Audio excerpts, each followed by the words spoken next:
Hey guys, it's Keena. Welcome back to my channel. And if you're new here, I am a master herbalist and nutrition coach, and I love helping you guys know which natural herbal remedies as well as foods can help you with your wellness goals. So today we're going to be tackling blood pressure, hypertension. It is so pervasive, especially in the African American community, and it is important that we know what we can do to help tackle, hypertension. It is so important. Now, there are two different kinds of hypertension. There's primary hypertension, which is pretty much the most common, and it is characterized by meaning that there's no other medical reason why your blood pressure is elevated. And by elevated, it usually means that your blood pressure is 140/90 or above that, which is scary, right? So that's primary hypertension. And then also there's secondary hypertension, where you know that hypertensive reaction in your body is caused by something else. So that can be like an endocrine disorder, a kidney disease or disorder, or something maybe cerebral. So that's secondary, meaning that it's occurring because you have some other disorder in your body and it's creating high blood pressure. So we really are going to be focusing on primary hypertension. But if you do have secondary hypertension, these herbs may work for you, but you want to check with your doctor just to make sure that they're okay with whatever they're treating that main disorder, with being able to be really complementary to the herbs that you could be using to keep the symptoms of the high blood pressure down as well. So that's just the big portion, and we're going to get into those three herbs.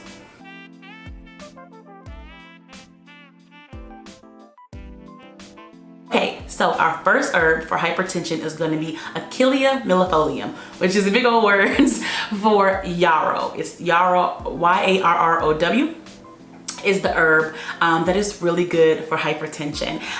So think about what we're going to use for this herb is going to be what's considered the aerial parts. And when you hear aerial parts, it makes you think sky, right? The air. So think about that. It means any part of the plant that exists above the ground. So that can be the stems, it can be the leaves. If it flowers, then you can have flowers. That's what we mean when we say aerial parts. All parts of the plant that exist above the ground. So we're going to be using the aerial parts of the yarrow plant for herbal purposes. Now, it's a great herb because it's hypotensive, which hypo means low, and then tensive is referring to blood pressure.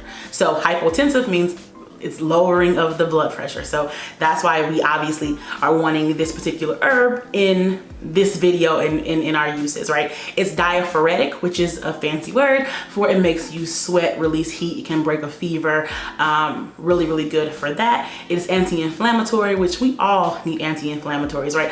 Our lifestyles, the foods we eat cause so much inflammation, and inflammation can really be the culprit for lots of pain and discomfort in the body. So having any type of anti-inflammatory either in your diet or in your herbal regimen is always going to be a good thing. And then it's also diuretic. And now you want to find this even in your prescription blood pressure medications. They are almost always diuretic, which really just means makes you pee a lot. So it's really good for keeping your water weight under control, so you won't have any like bloating, swelling and things like that. So that's why diuretics are really good. But it just seems that all medication or herbs that are hypotensive happen to always be diuretic as well. So just want to keep that in mind.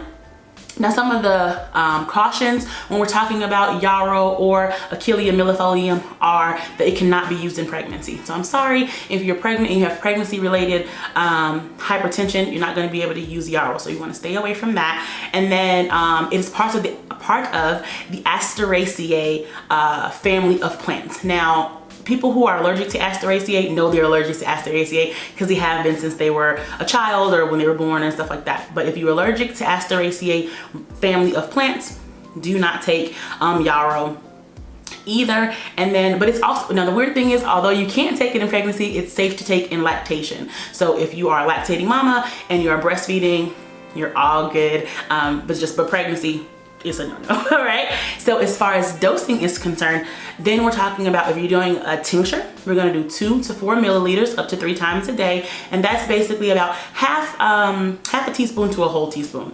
basically. And you can take that, like I said, up to 3 times a day. And then if you're going to be doing it in a tea or infusion, because it's a leaf and we can do that when we have infusions, then you're going to be doing 1 to 2 teaspoons per cup of hot water, and then you can drink that up to 3 times a day as well.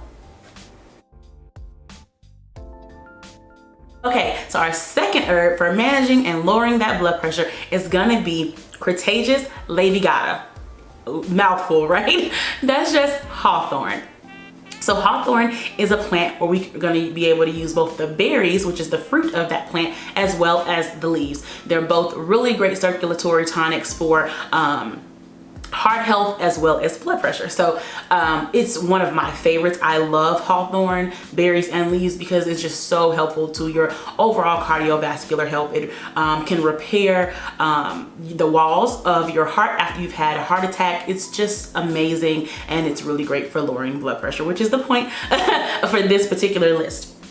So, like I said, it's hypotensive, which we learned hypo means low, or to reduce, tensive is blood pressure. So it's gonna reduce that blood pressure for you. It's considered a cardiotonic, which, like I said, is great for the heart, the entire circulatory system. It's super, super healthful for you, and it's also a diuretic. Like I said, you're gonna see that kind of, you know, that theme when we see hypotensive herbs or medications, is they're always diuretic, meaning they will expel excess water from the body, make you pee a lot, but it will reduce swelling and carrying excess water weight. So who doesn't want something like that? Now, hawthorn does not have any known contraindications or any warnings or limitations or anything of that nature. Although I will mention that if you are on cardiac drugs for your heart, then it can potentiate any heart medication. And by potentiate, I mean it can actually make them work better.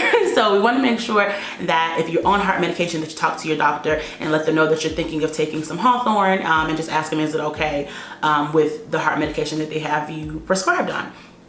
So as far as dosage, if you're going to be doing a hawthorn berry or leaf or combo tincture, then you can do 2.5 milliliters or half a teaspoon up to 3 times a day. And if you're going to be doing those in teas or infusion, then there's going to be 2 teaspoons of the dried herb per cup of hot water, and again up to 3 times a day. It's very safe and it's super, super effective. So if you're a tea drinker already, just add it already to the tea that you're already drinking.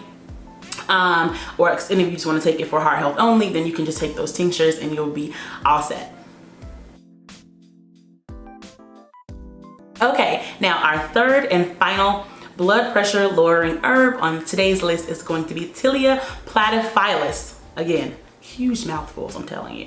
But this plant is Linden, L-I-N-D-E-N, and I think in some parts of the world it's also referred to as lime blossom. So if you see any of those, that big long word, or linden or lime blossom, we're talking about the same plant. I am super partial to linden, not because I use it necessarily for high blood pressure. I use it for migraine because it's a nervine, meaning that it calms the nerves but also relaxes, because of any of those kind of nervous system issues, and migraine is one of those. So, and also blood pressuring, you want that if you have migraine, because if you have high blood pressure, it'll make the headache worse. So it's just a combo of yuckiness.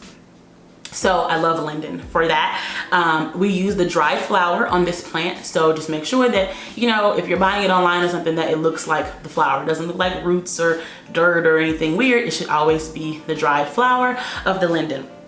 Like I said, it's hypotensive, which is why we're here today. And we want that. It's diuretic. That's the third one in a row. I told y'all, diuretics and hypotensive go hand in hand. It's diaphoretic, meaning that it increases your ability to sweat and can also reduce fever, because that's why we sweat when we get a fever, because the body is trying to cool itself down. And also, like I said, it's nervine, so you can use it for any nervous system disorders, neuralgia, migraine, and stuff like that. So it's great, and I love linden because it has 0 contraindications or issues or anything like that. It's typically regarded as safe for use in everybody, so we all want that. So it's one of my favorite herbs. It's a really go-to herb for me. If you're gonna be using it in tincture form, you can use 2.5 to 5 milliliters up to 3 times a day. And so that's half to 1 teaspoon up to 3 times a day of a tincture. And if you're gonna be doing it in an infusion or tea, because remember it's a flower, so we can make a tea with it, then you're gonna be using 1 teaspoon of dried linden per cup of hot water. So that is your prescription, so to speak. Maybe I shouldn't use the word prescription. I am not a doctor, I am an herbalist. So anyway, that is your herbal recommendation. I hope those 3 really help you feel better, get that blood pressure down so that you can feel really, really good and healthy. Your wellness is most important because health is wealth. Let me know in the comments if you guys have tried any of these or if you're gonna try them and if it's working for you, and I will see y'all next time. Bye.